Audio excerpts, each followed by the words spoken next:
موږ دې ذکر وکړو چې دا یا راځي بغیر د الف لام نه. اوس که دا یا چیرې په داسې کلمې باندې داخله سله چې هغې کلمې په شروع چې څه راوړو؟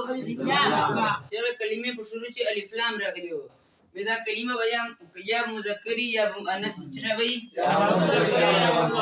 که مذکر وه نو به داسې نه وایي چې یا او الف لام دا به وجا کې نه، بلکې دا یا الف لام منځ به منځ چې راغلی ایها.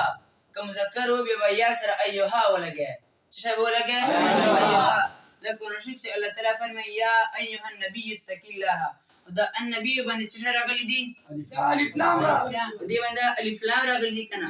او چې کله ته دا منادا جوړه په دې باندې حرف ندا داخله به الله تعالی داسې نه فرمایي چې یا نبي داسې نه وایي، بلکې یا سره ایها لګول دی وایي یا ایها النبي.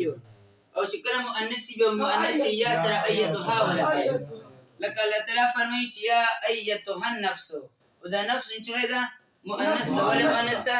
چې دې نه مخکې یا حرف ندا مؤنث راغلی ده.